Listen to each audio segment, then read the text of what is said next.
The views and opinions expressed on this program do not reflect the company, owners, management, staff, clients, or partners.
It's Tuesday, the 21st day of October, 2025. Welcome to Bermuda's Daily Talk Show. It's the Daily Hour brought to you by the BAC Group of Companies, Medical House, Lindo's, People's Pharmacy, and a big shout out to HSBC Bermuda for ensuring that we can pump through the radio airwaves with these most important. I'm Jamel Hartman, and we'll have a news break from Maya Palacio in a bit. How's everyone feeling today? It's Tuesday. It's Tuesday. How's everyone feeling today? Everyone, enjoyed your break away from the Daily Hour. We took a few days off to let you all catch yourselves. Hopefully, everyone is off to a great start in their week. Hopefully, everyone had a great weekend. We are still going strong in the final quarter of this year. We did get some great news that the young lady, Jador Wilson, was found safely. Unfortunately, we've had some tragic news over the weekend as well that we'll likely get in our news break with Maya Palacio in a bit. Suzanne Ingham says it's a super awesome Tuesday. Jamel and Maya are back and do well. I think she says, and so are we. It's been 4 long days without you, Jamel. I've missed the Daily Hour, and we've missed you too, Suzanne. We've definitely missed you. These breaks are not easy. That's why I tell you, my favorite days of the week is every day I'm doing the show with you all. I know some people love Fridays. I'm not calling any names, but I love coming back and seeing you all. So greetings to you, and greetings to Kenton Trott. He says, good morning, TDH family. Hope you are doing well as well, Kenton. All right. Well, greetings, everyone, and thanks for making this part of your daily routine a good one today as we welcome film director, editor, and cinematographer Marq Rodriguez on. We're going to be discussing his role with the short film, Thoughts Become Things. Really looking forward to that. I love creatives. And so when they get to share their stories and discuss their work, it's something that I love to celebrate. So really looking forward to the conversation with Marq Rodriguez. The daily play is going to be a remember when today, a remember when. So get your thinking caps on, because I haven't put mine on yet. I don't know what the question is going to be for you all, but we'll get there. Don't forget to subscribe on our website. Follow us on all of our social media channels to stay up to date with all that we have going on. Help us grow beyond the mic as we do our part to continue to improve our community.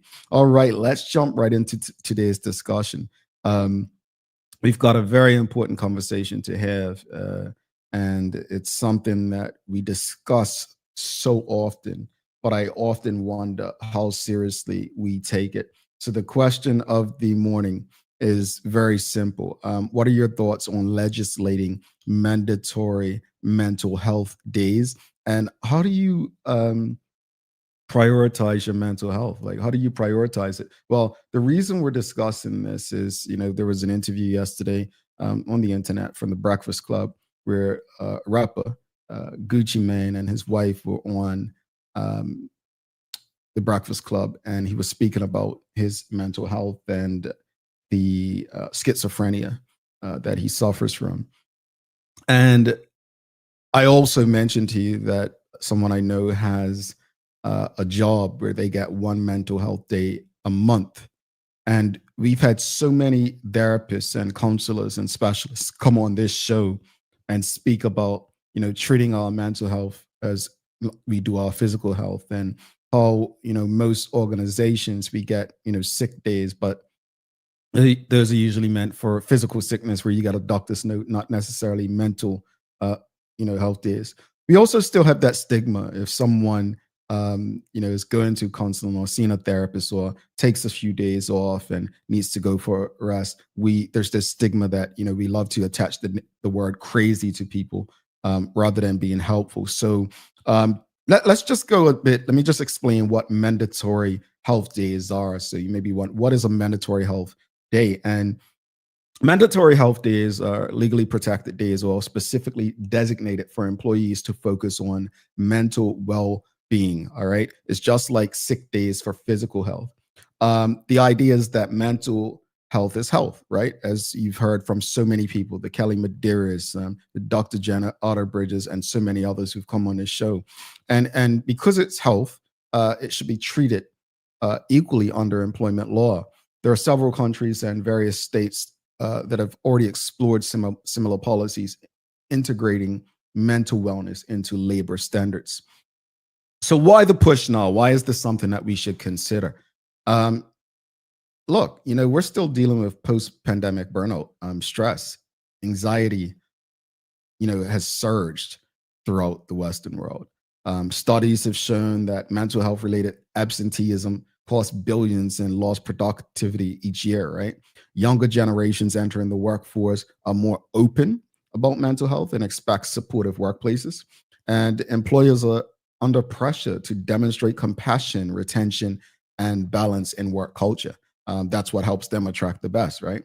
So the case for mandatory mental health days, it reduces burnout and long-term absenteeism. It can improve morale and productivity. Well-rested employees seem to perform better. It can send a message that taking care of your mind isn't weakness, it's a responsibility. That's key. Equity and access. Not everyone can afford therapy or time off without pay. So legislation could actually ensure fairness, right? Public health benefits. Better emotional regulation could equate to lower rates of depression and workplace conflict. Now, the case against mandatory health days, right? The burden on small businesses, right? Employer burden, it might struggle with the additional paid leave requirements, right? The abuse, potential abuse without guidelines, some misuse of the policy can create staffing disruptions. The implementation challenges, like defining mental health day, verifying need, and balancing privacy with accountability. Cultural barriers. In some workplaces, employees may still fear judgment for taking them. Remember, we spoke about the stigma. So rendering the law symbolic rather than impactful. And then the alternative argument, rather than new laws, focus on improving existing leave policies, flexibility, and mental health coverage. So where's the middle ground in all of this? The balanced solutions. Encourage mandatory minimum mental health days within existing sick and vacation policies, right? That's an option. Employers could be required to provide mental health training for managers to recognize burnout early. And that manager can say, hey, you know what? Take a day or two off next week. Don't worry about the work. We'll get colleagues to cover it, right? Because I think that's most people's challenge. Well, I have to get this done. Introduce no meeting days or company-wide mental wellness breaks to reset, right? Pair mental health days with employee assistance programs, EAPs, or mental wellness check-ins, yeah? So what could it mean for Bermuda? Mental health days being legislated. It could align Bermuda with global trends towards modern employee-focused labor laws, support tourism, education, and healthcare workers who often face high stress and burnout. Could be a national move, right? Well-being as an economic strength, not just a health issue. Now, it would require thoughtful collaboration between the government, unions, and business associations to ensure sustainability. So that's some background on like mental health. and wellness. The question now is, you've heard all of that. You've had the opportunity to digest it. What are your thoughts on legislating mandatory mental health days? And how do you prioritize your mental health? What do you do? How do you take time to prioritize your mental health? Rashida Godwin says, mental health days are absolutely essentially a part of health reparations and stems from intergenerational trauma from colonialism and enslavement. It should have always been considered. So it's interesting Rashida mentions this, because the word trauma comes up so often, but yet we never ever seem to correlate it. We never ever seem to put it next to what it should be. We never ever seem to look as deep as what Rashida is saying. And I wonder why. Why is that the case, audience? Why is that the case? Why is it that mental health is not seen as a part of reparations? Why? As far as how do you prioritize your mental health? There are so many different ways to do that, and cost-effective ways as well. But how do you go about prioritizing your mental health? What do you do? I'll tell you what I do. Absolutely nothing. I absolutely take the time to do absolutely nothing sometimes. I will sit on my couch in silence and pick up a book, if anything, and speak to that book, not just read it.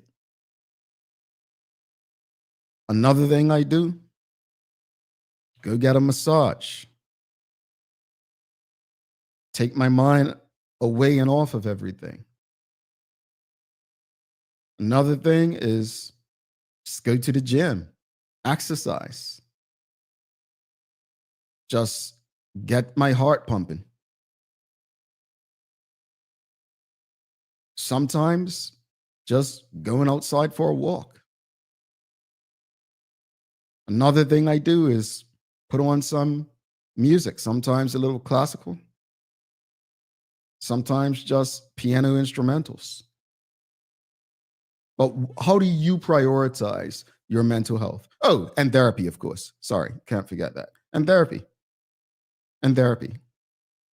So again, audience, the questions of the morning are, what are your thoughts on legislating mandatory mental health days? And also, how do you prioritize your mental health?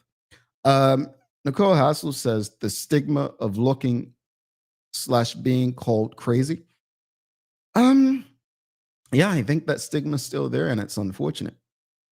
It's extremely unfortunate. And I don't know why at this point. I don't understand why. And, I think, as I mentioned earlier, looking at the Gucci Mane conversation on the Breakfast Club yesterday was one of the most vulnerable conversations I've seen from a somewhat gangster rapper. He was very vulnerable in speaking about his schizophrenia and mental health challenges, as was his wife, and how she deals with them. All I could say as I was watching is the strength of a Black woman cannot be understated or underestimated. She was the strength that we often speak about when it comes to Black women. Rashida Godwin says, unfortunately, we have been told to get on with life, and we have normalized trauma, and we operate in traumatic environments and have made them normal behaviors. Yeah. It's unfortunate, because she's right. We've normalized it. Like, think about it, we've never been addressed it. We actually look at people and define whether they're strong or not based on how they respond to things. I remember the Bermuda Regiment. And one of the things they would always say up there, I'm not sure if it's still this way, is their whole goal was to break you down and build you up. That's psychotic. The whole purpose was to put you in a traumatic environment and break you. Like that, when you think about that, and they would say it, that's actually sick. And they had the legislative power to do it. If you have to break people to educate them and teach them, something's wrong with our society. This is not prison. This is not interrogation. This is not crime. This is your daily discussion brought to you by our friends at Titan Express and Secure. Nicole Walker says, 100% needed. I know of a few local organizations that offer personal and decompression days. I use yoga, massages, gardening, mediation, music, and boxing walking. I address stress right away. That sounds healthy. We've got to confront it. And maybe confront is the wrong word, but we've got to address it head on for the sake of our community. We have to. Someone said to me recently that so many are one paycheck away from struggling. Some are one medical disaster from financial ruin. Some people are one trigger away from a breakdown. We never know what others are going through. And we don't live in a society where we are taught to give grace. Whatever our beliefs or our politics are, that's what we deem as law. It's why I remove myself from the norm, whether that be PLP or OBA or conservatism or liberalism or libertarianism or whatever isms. We get so wrapped up in our own beliefs that we honestly lose our sense of decency because we make ourselves believe that decency and mental health and strength aligns with what we believe and how we believe life should be lived. Question of the morning: what are your thoughts on legislating mandatory mental health days, and how do you prioritize your mental health? We've got Kenton Trott says, therapy changed my life. Big shout out to Mask. For years, I thought I could handle life, but mental health support provides you with tools to assist. Indeed. Congratulations, Brother Kenton. Nicole Hassel says, yes, Gucci Mane was awesome. So happy he's getting help. Yeah. And let's not forget that strong Black woman behind him, man. And if you haven't seen that, I encourage people, watch that conversation. If you ever had questions about mental health, and there's so many different reasons people can actually, need mental therapy or counseling or help or just days off. It could be their job stressful, right? It can be grief, right? Loss of a close family member, loss of job. But it's not always loss. It could be gaining more responsibility. It could be family troubles, children, different triggers. There are so many things. And I really, really hope that as a community, we take that into consideration, that mental health doesn't necessarily have a look. People say often, just because someone's always smiling doesn't mean there's not something under that smile that needs our help and our love and our grace and our support. Charles H. Jefferson II, he says, as opposed to legislating mental health days for the reasons you gave in opposition, I think mandating employers to have a mental health related policy might be a better way to go. Indeed. Indeed. I wonder if this has ever come up in any of the unions. I wonder if this is something, because it's not trendy, it's not popular, right? And we know things that are trendy and popular usually come up. I wonder if the Human Rights Commission has taken on something like this. And I'm not saying neither have, but I wonder, because I think we live in a society where we do what's trendy, what's popular, what's not always what's needed. And the purpose of having these conversations is, this is the Daily Hour. This is a talk show. We don't need to do what's trendy or popular. What we will do is have engaging conversations about things that should matter within our community. And mental health should matter. Not as a matter of just having conversations about it and talking about it. We've got to go beyond that. Because so many people talk about the importance of mental health. Ask them how many of them have therapists. And then if they say, well, I don't need one, that's probably problem number one. You don't think you need one. There are many people in and around me who will speak about therapy, will speak about a lot of issues, but they will probably never go to a therapist. And they'll say, well, I went and it didn't work out. I didn't like the person. Finding a therapist is like finding a job or finding a doctor or finding a partner. You don't just give up because that one therapist didn't work. You keep going until you find someone that aligns. And don't, for the sake of it, don't go to therapy for validation, because that's something else that happens. Go to therapy to get help because you know you need it. Dr. Anthony Richardson says, a very good idea, but need to reach a consensus with employers/unions, etc. I take out a few hours to mentally detox, downing tools on weekends and going for a walk, daily gym use, listen to music, engage in drawing or painting, model kit building. Love that. Love that. What else, audience? What do you do to prioritize your mental health? Charles H. Jefferson II says mental health should be on par with physical health. Maybe they shouldn't be treated separately to remove the stigma. I actually love that idea, Charles. I love that idea. Suzanne Ingham says a long walk helps. Sometimes I take half a day and do something different or go back to bed and sleep. Sometimes I even go to seniors for seniors lunch for a break. Sorry. I need a brain break too, Jamel. Even I need a break. Absolutely. We all do. We all do. Manuela John says, unfortunately, your strength can have a negative effect on those who look up to you. You do not learn to deal with their trauma, mental health. The strength is in showing your vulnerability. I said yesterday about yesterday's conversation I saw with Gucci Man on The Breakfast Club. It was one of the most vulnerable conversations I've ever witnessed, especially from, a gangster rapper. It was vulnerable. It was heartwarming.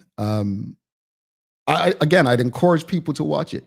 And I hope that more macho men, right, watch that and are okay getting mental help. Seriously. We've got Glenn O'Chase says, good morning. In most cases, time has a way of sorting things out. At times, though, assistance can help in putting things into perspective for the individual. To have that sounding board getting off their chest could be a major outlet. Okay, thank you for that. All right, folks, this was your daily discussion brought to you by our friends at Titan Express and Secure. Keep your comments coming. We're going to show some love to Titan and Secure, and then we'll come back and go over to the news break with Maya Palacio. The daily discussion is brought to you by Titan Express and Secure. Visit TitanEXBDA.com, your leading tour and transport provider specializing in Black History tours throughout the island. And SecureBDA.com for all your property management, waste management, residential, and commercial trucking needs. Professional, punctual, and reliable service is our commitment to you. All righty. Thank you so much for rocking with us so far. Audience, do us a big favor if you haven't already. If you're streaming with us on Facebook, LinkedIn, YouTube, Twitter X, or Instagram, give us a love, a like, a thumbs up. Make sure you share the conversation with your friends, your family, your colleagues. And don't forget, after the news break, we'll have the commercial break. After the commercial break, we've got Marq Rodriguez coming up, and I'm looking forward to it because I love speaking with creatives. So do not go anywhere. Stick with us and make sure that you are engaging.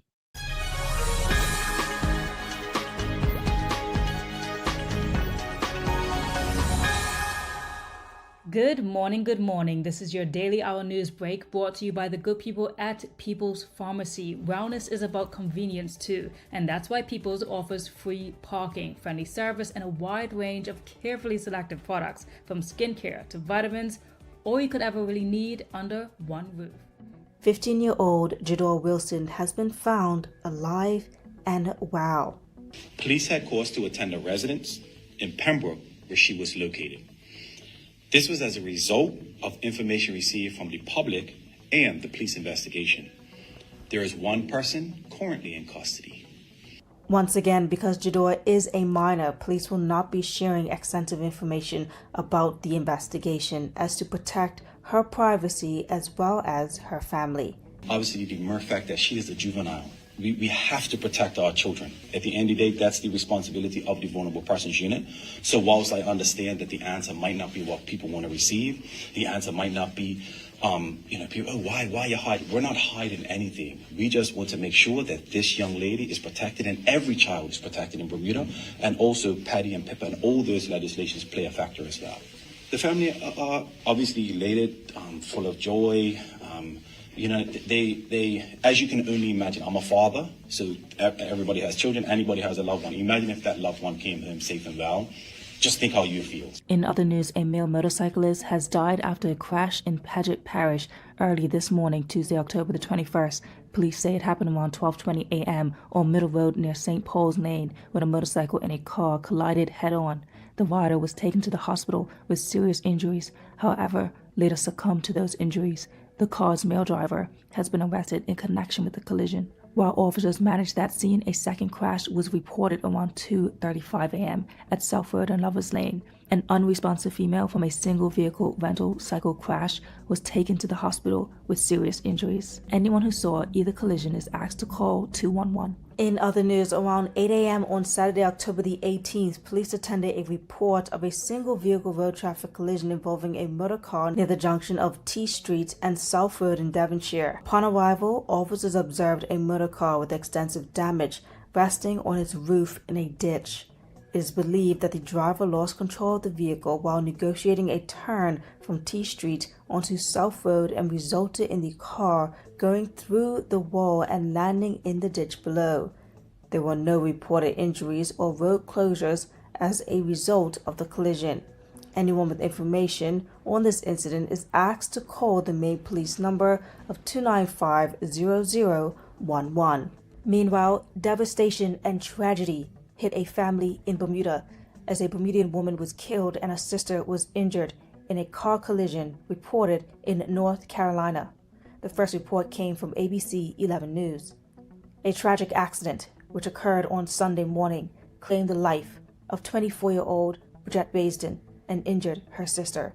This death has sparked deep tragedy amongst the island, as many may know the 24-year-old as a profound athlete, a rising star, and an amazing sibling. Condolences and prayers has been left around many comments to her family as they go through this tragedy together. In your sports-related news, Bermuda cyclists honored with reassigned CAC Games medal. The minister, the Honorable Owen Darrow, presented newly reassigned 2023 CAC medals to Connor White and Caden Hopkins on October 16th. Now, this is following a disqualification of another athlete due to a doping violation. So Connor White now gains a silver in the men's individual time trial, while Caden Hopkins got a bronze medal for the men's road race. The Bermuda Olympic Association also commended the achievement, reconfirming the importance of integrity and clean sport. And as for your weather today, it should be pleasantly a lot of sun coming through, a little bit of clouds and light winds, and you have a high of 78 degrees. Now back to the studio. All right. Thanks so much for that, Maya. Folks, it is Tuesday, the 21st. It's quite a few foodie days. It's foodie days today. All right. So it is National Apple Day. So I'm going to ask you, what is your favorite kind of apple thing to consume? Like, is it a green apple, red apple, apple juice, apple pie? What's your favorite kind of apple thing to do? It's also International Day of the Nacho. Now, what do you get on your nachos when you go out? What do you get on your nachos? It's also National Pumpkin Cheesecake Day. But let's stick to apples and International Day of the Nacho. So as far as apples, I don't necessarily like apples, to be honest. Like, I had a bad experience with apple juice when I was young, and it was just nasty to me. So I don't drink just apple juice. But I do eat apples every now and then. I do like me some apples every now and then. And I would have to go with the green apple. We've got Fuji apples are the best, as Mark Arthur C. Phillips, and we've got Nicole Hassel says green apples. And what do you like when you're nacho? Do you love your nachos loaded? Look, I'm boring. I don't do cheese. I don't do the sour cream. So give me some plain nachos, barbecue sauce, and a little chicken on top. Oh, some jalapenos as well. Stewart's apples and loaded nachos, says Kathy Dalhidring.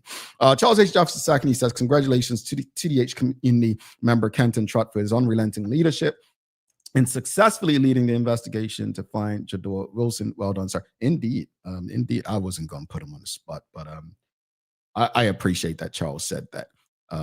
Good work, Kenton and team and community for engaging in that matter. And I just want to send, a lot of love and comfort to the families who are mourning the loss of loved ones as well. Tragic, heartbreaking news this weekend involving young Miss Baisden, and then road fatality to wake up to this morning. So really just, if I could wrap my arms around those, I truly would.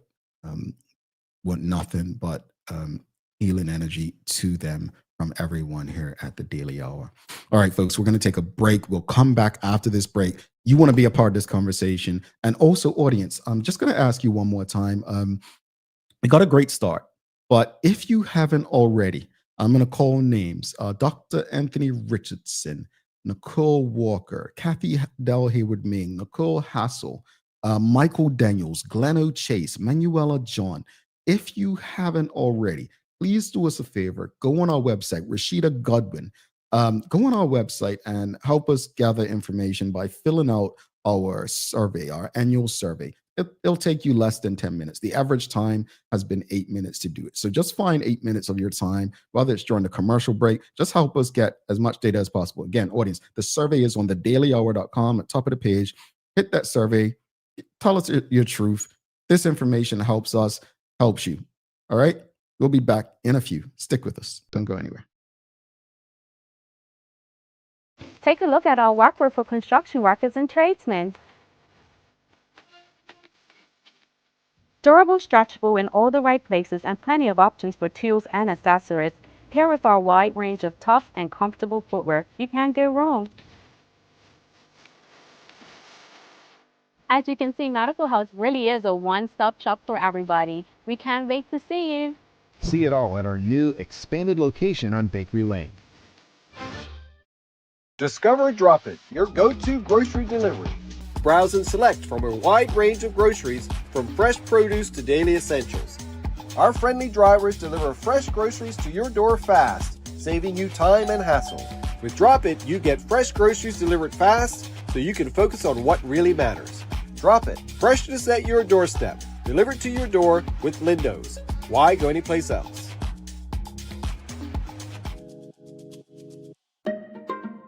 People's ACW, located at King Edward VII Memorial Hospital, carries over-the-counter medicines, toys, cards, and even toiletries. Our knowledgeable staff are there whether you're at emergency, visiting family, or a member of BHB staff, to show you our best even when you're feeling your worst. People's ACW, we're here for you.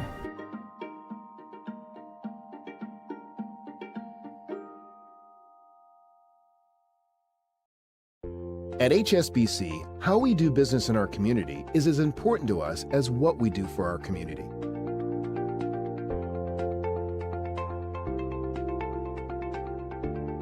We are here at Hungary Bay with HSBC today. We're planting over 500 mangroves using 2 different methods. This work is very vital for our mangrove ecosystem and it would not be possible without HSBC's generous support. I am super happy that we have a team here of colleagues helping us replant some of the mangroves.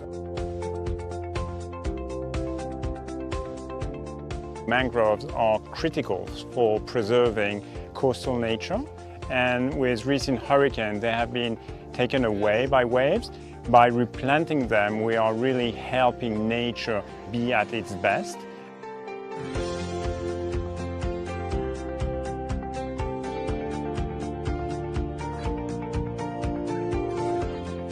Thank you so much for HSBC for sponsoring the Microforest Project, but by extension, the Hungary Bay Restoration Project. Thank you to all of the charities, corporate partners, and HSBC volunteers for your commitment to our community. SCARS stands for Saving Children and Revealing Secrets, and we are a Bermuda nonprofit organization whose mission is to reduce the risk of child sexual abuse and to be an advocate and a voice for children who've been sexually molested, as well as their affected family. New media like the Daily Hour is really important in partnering with organizations like SCARS. It's another platform for us for awareness. There can be no radio silence as it relates to child sexual abuse, and we need as many initiatives as we can get. We need to keep this message alive. In terms of us and the work that we do, live engagement is good because it allows the audience to ask questions, to make comments, even to provide us with encouragement and support. What I love about the live engagement when SCARS is being interviewed by Jamel is just this feeling of safety, this feeling that he gets it. He cares about children. It's a connection.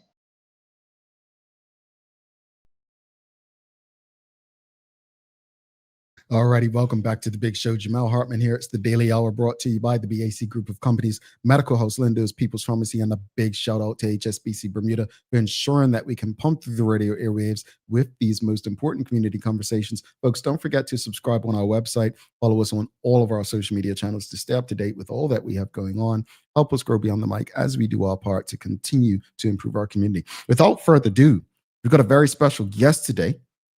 We're going to be bringing on Marq Rodriguez, and we're going to be bringing on a bunch of folks from this project over the next few months. The project is Thoughts Become Things, and it's a short Bermudian film that every last Bermudian should want to watch.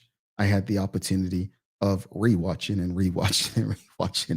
yesterday because it's short. I had the time, but let's give a warm TDH welcome to Marq Rodriguez. Greetings, Marq. How are you? Happy Tuesday. Happy Tuesday to you, sir. First off, before we even jump into conversation, I gotta ask you, man.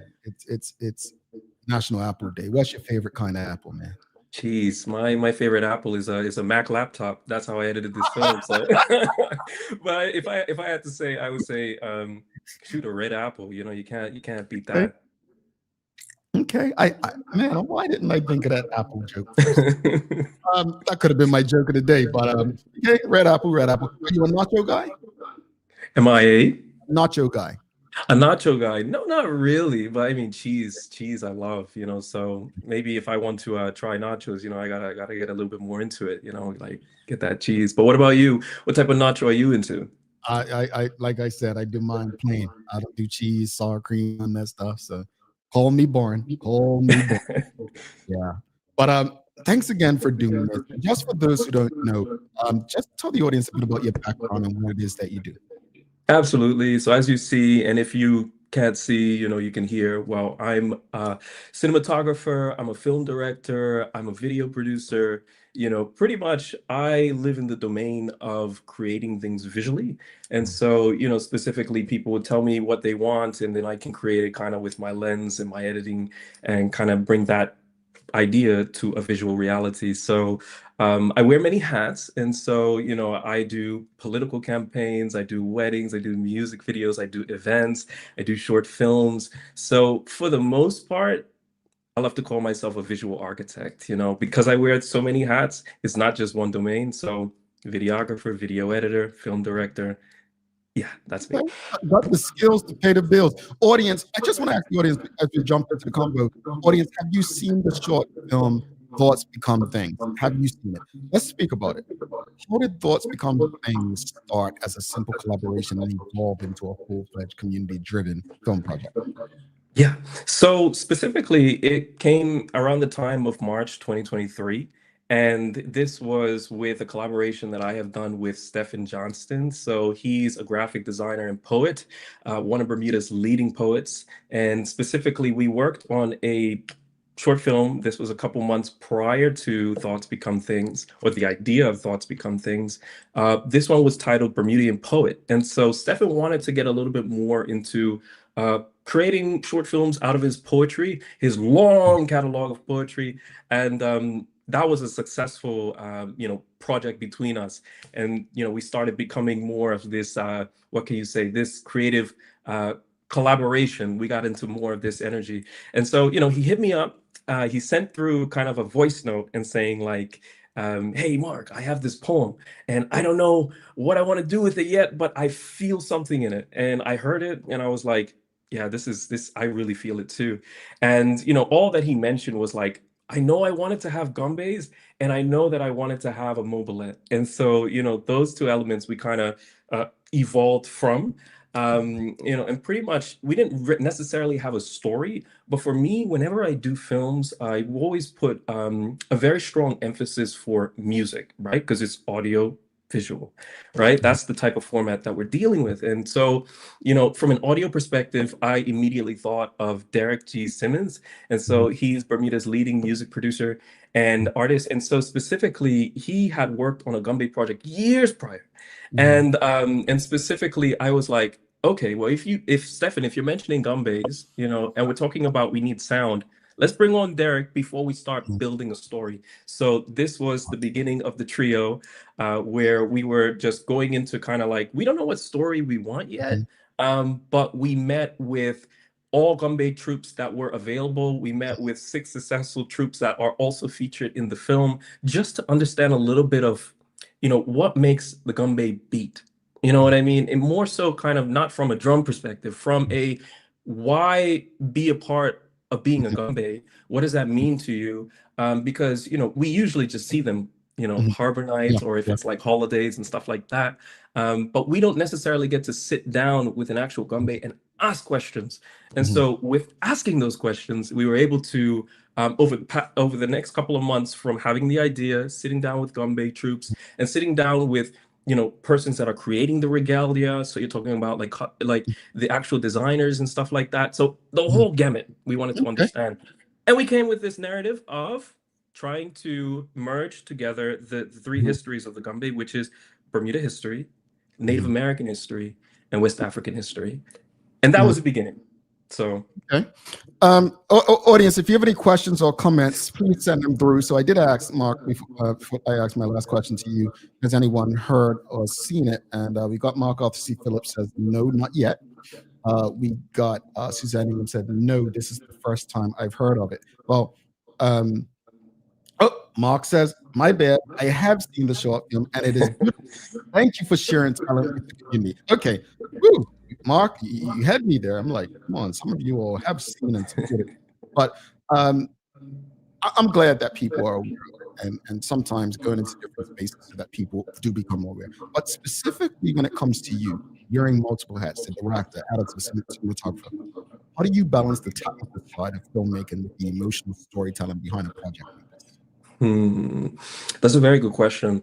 How do I balance, the aesthetics and the emotions? So for me, and I go back to music, right?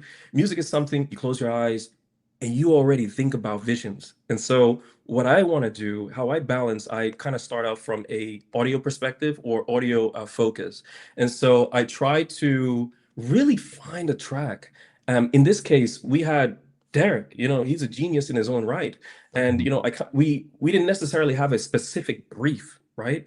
Of like how we wanted to do this. We were just meeting with everybody who wanted to give us their time, in order to create this film that later became Thoughts Become Things, right? We didn't necessarily had a working title and everything. But yeah, music is the intention where you can find the purity of emotion. And in this way, we were for a treat because Derek gave us everything, not more than what we needed, but specifically, from a visual standpoint, that's where the chaos becomes order. So you have the music, it's very straightforward, but with all these shots that we shot, it's just kind of like, where does this place go to make this feeling come about? So I kind of have in my head like a goosebump meter. If I feel goosebumps, I'm sure that somebody else might feel it. And so, you can hear it in maybe specific parts of tracks. You know what I mean? You talk about Michael Jackson and like you hear his music and it makes you feel something. And so that feeling, I try to create that feeling before you even look at the film, if you kind of get where I'm coming from. So get you. sound design is very important, nothing to overlook in that regard. But that's how I get deep into the emotion. I love that, and as you said earlier, like the film explores quite a lot. I mean, vision, purpose, community impact. But what do you hope people walk away with after watching Thoughts Become Things? What do I hope people walk away with when watching this film? I hope that people walk away with the feeling of unity. In Bermuda, we are a melting pot of many cultures. We've had so much history in terms of coming together and really, really, and when we do come together, we make amazing things happen. And so in this film, when you do see, we do explore the Native American community, the West African community, us as Bermudians that make us whole as a community. And Gumbays, I'm using, we're all using as a language, right? You have dance, you have music, you have visual, you have regalia. That is all communication. What I really want is people to continue to communicate together. And when you do come together, you could create amazing things. I mean, look at this film. This film has been shown in 19 film festivals. This film has won 10 awards. It's been all over the world in 11 countries. And, it's still going. That was by design in the sense that we wanted to create something to push out into the world. And which I always have to commend Stephan Johnstone.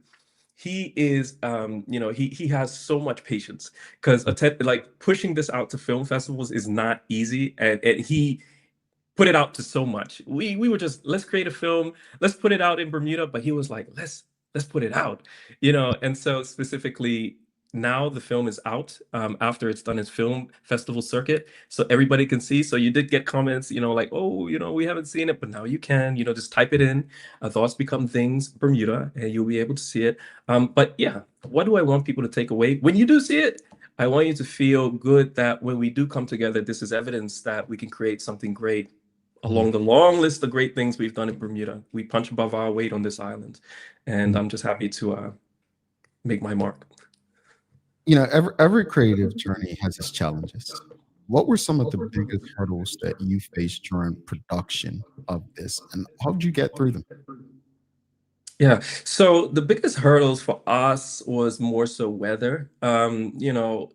We didn't really have a specific plan going into things. We created the script based off of the stories we heard, the feelings we heard from the Gumbe troops. And so this story of a young boy who is training and getting ready, like this is how the film starts.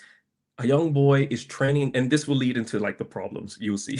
But a young boy is training to become, well, he has his first you could say his first event the very next day. You could imagine he's getting ready for his first Harbor Nights or something like that. Maybe it could be Christmas or something like Boxing Day or something like that. And he's excited, he's training, and he goes to sleep, and he can't sleep. So his grandmother tries to put him to sleep, and he's dreaming about all these things because he's excited. And that's where we start exploring different parts of the island in terms of like, its history, also in terms of like divulging into like, you know, Native American culture as well as West African culture and Bermudian culture. For Bermudian culture, we placed it at Places Place, right? And then you also had, you know, for the Native American scene, we did it all the way in St. David's, you know, so that you know, St. David Native Island community right out there, we were trying to keep it pure. And so, you know, with all these scenes, they were outside. And so, you know, we had to deal with the weather at the time that we were shooting. As you know, in Bermuda, we only have sun and then it's just rain. That's what it's been feeling like these past couple of months. And so, yeah, and we had a lot of people,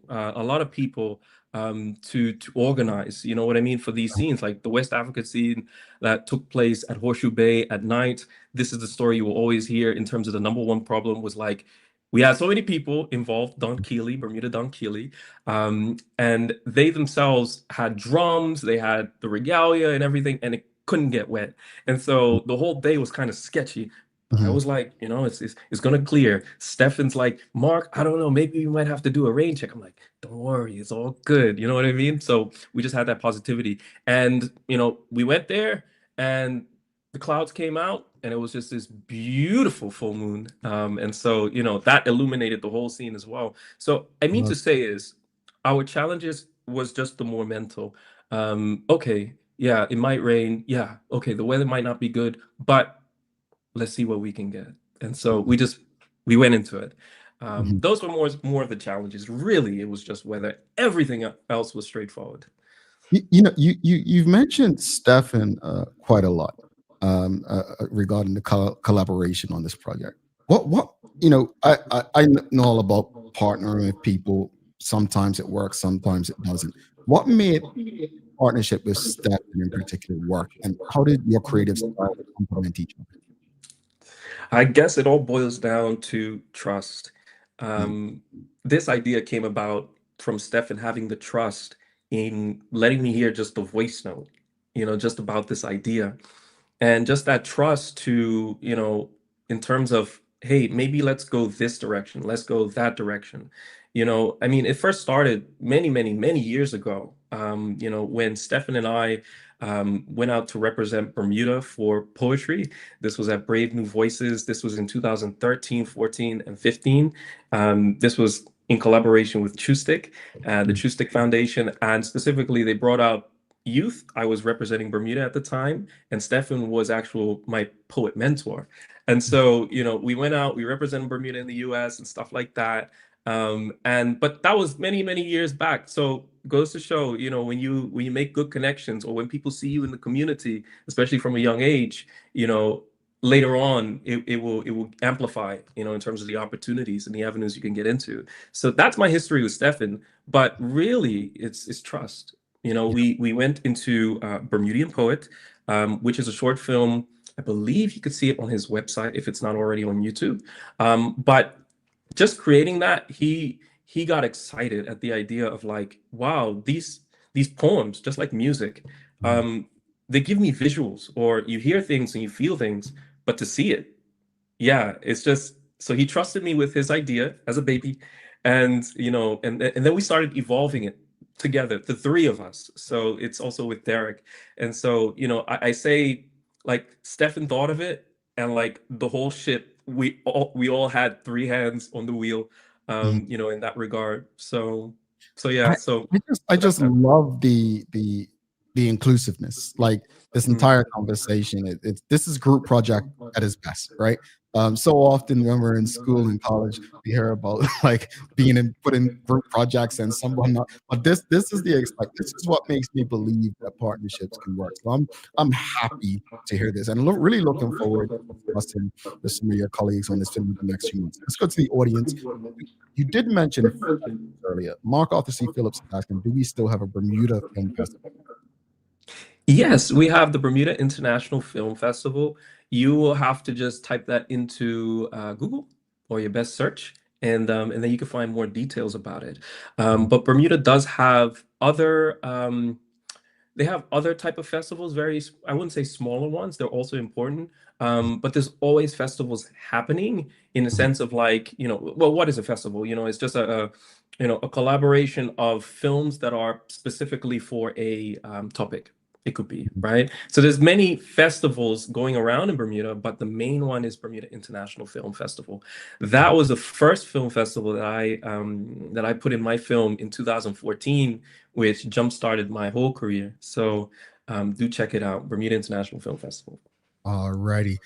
Casey Trott says, love to hear that. Think big. Carlson says, morning, cousin. Congrats on the film. Just remind me, Kathy Rogers just asked, what's the name of the film?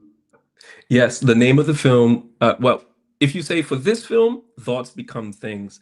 For the film that I entered in 2014, it was called The Last I Heard Your Voice. It was a very sad short film, but sadness kind of it tugs the heart very fast, more than other emotions you could say. But that's the name of the film. For this one, is Thoughts Become Things. Back when I was going to college, and I don't know if they're still doing it today, but I know they were doing it, years after me, steering young people away from creative majors and careers and aspirations. Like, no, you need to go into IB, like Yeah. something like that or so on. So that's why I take what we do and a bit more seriously with love, I guess I can say. But for aspiring filmmakers and creators listening today, what's your advice on turning an idea or a thought into something real, especially in a small market like Bermuda, where we're taught to go elsewhere? Yes, so to answer the question of how do you turn a passion into something that you can do every day, specifically when it comes to the creative industry, well, it's to each is their own. Of course, each market specifically has its opportunities and it has its highs and it has its lows. The main thing you need to have is consistency and the knowing that the more that you do something, especially if it's in the right direction, and also understanding that feedback is also very important. You can't do it alone.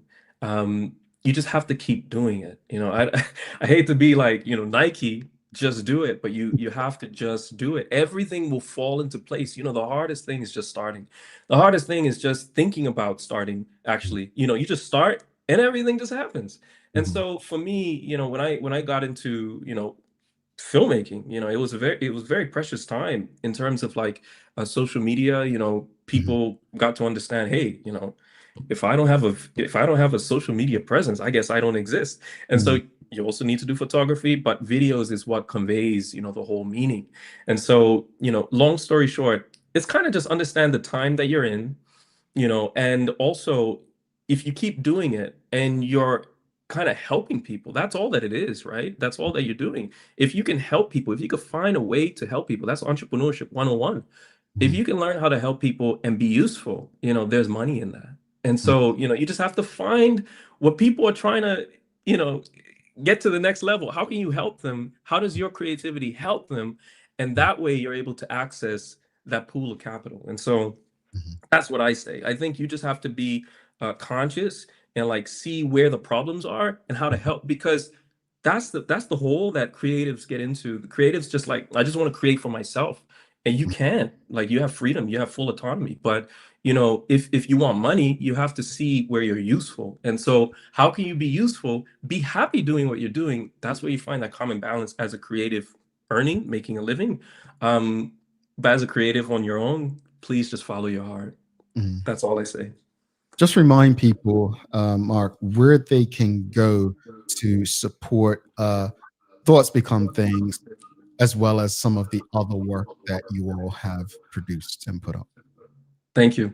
So Thoughts Become Things you can find on YouTube. It's publicly released now. And what you can see probably in the description is an actual website that shows the whole journey of Thoughts Become Things from the beginning to the end, but also it has photography, behind the scenes photography. We also did a documentary for it as well, like a short documentary, just talking about like the creative process. So first, if you want to access it, go on YouTube. You can find it there. If you Google it, maybe you'll come up. Just type Thoughts Become Things, Bermuda. It's the Gombe film. And in the description, you can find more lovely details about the whole process. And then for my stuff, I don't necessarily advertise myself. I kind of let my work speak for itself, but you can find my name, Marq Rodriguez, and online, and then you can find my website, and we can have a chat there. All righty, Marq, thank you so much for this conversation. I'm excited. Folks, check it out. We're going to be having many of his colleagues on over the next couple of months, and we're going to be asking you some trivia questions about the documentary. So you don't want to miss it. Marq, have a wonderful day. We'll talk to you soon. Thank you, Jamel. Have a beautiful day. Cheers. Marq Rodriguez, folks, if you appreciated that conversation and you're streaming with us on Facebook, LinkedIn, YouTube, Twitter, X, or Instagram, please give us a thumbs up, a love, a like.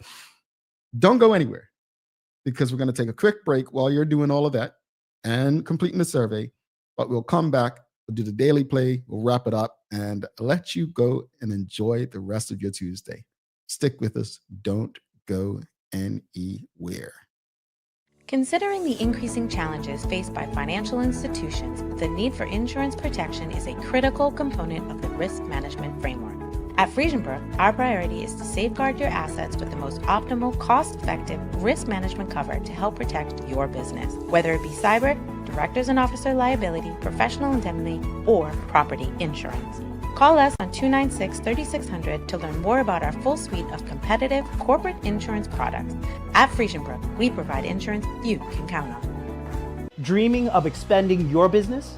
With BDC's Loan Guarantee Program, we support your ambitions. Get up to 75% guarantee on bank or credit union loans up to $300,000.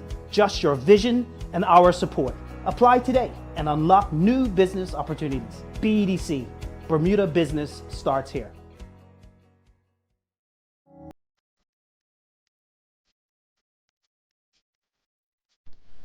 For over 70 years, Bermuda Pest Control has been protecting homes and businesses island-wide. We offer a full suite of services, including rodent control, termite fumigation, and general insect control and maintenance. Our team of experts will quickly and efficiently eliminate any pest problem you may have. With Bermuda Pest Control, you can enjoy a pest-free home in no time. We're committed to providing fast, reliable, and solution-driven services for our customers. It's what we've been doing since 1952. Call Bermuda Pest Control today and say goodbye to pests for good.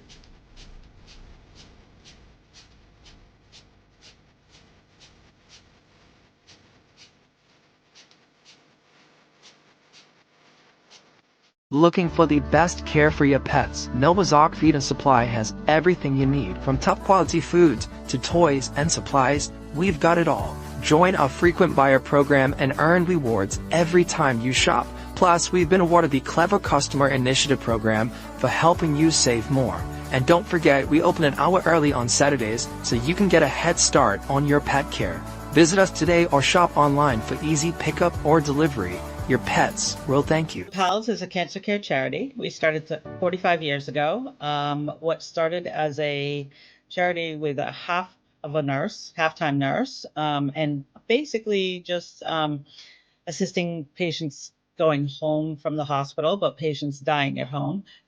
We now, 45 years later, have 6 nurses, a social worker, and a palliative care physician. I know a lot of people that watch the Daily Hour every day, so it's just educational. It helps you know more about specific charities or specific organizations, and kind of get the nitty gritty as opposed to just seeing a flyer on social media or just hearing or seeing a commercial. I think it's more beneficial.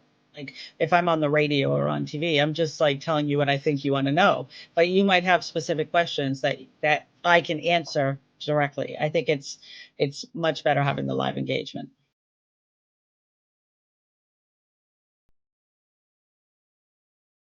Alrighty, welcome back.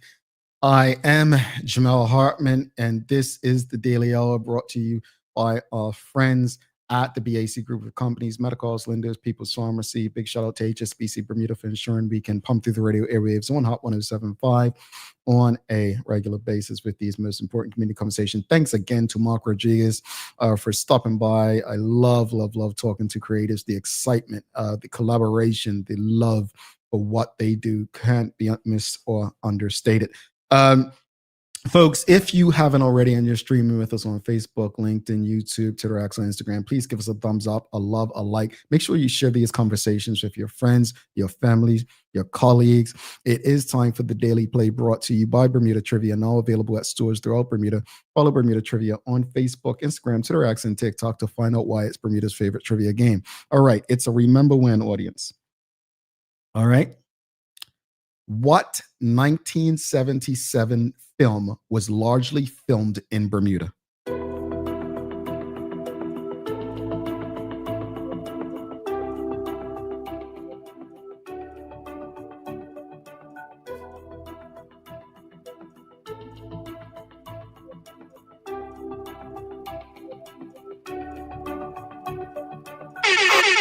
All right, Richard Scott, The Deep. Yes, yes. No, not Jaws, Mark Arthur C. Phillips, but good guess.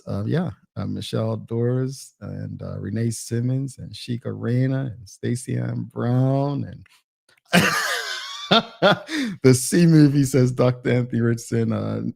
Nana Pam Wade says The Deep. Yes, The Deep. It was The Deep. It was The Deep, folks. So thank you all so much for participating in that. Also, just a reminder to Casey Trott and Richard Scott and Michelle Doris and Renee Simmons and whoever else has not filled out our survey and you watch this show on a regular basis, please go to our website, thedailyhour.com, fill out our survey for us. I'll wrap it up for you. As far as the discussion this morning about legislating mental health, I'm a believer that we shouldn't have to rely on the government to legislate anything, whether it's love, health, just a caring and warm society.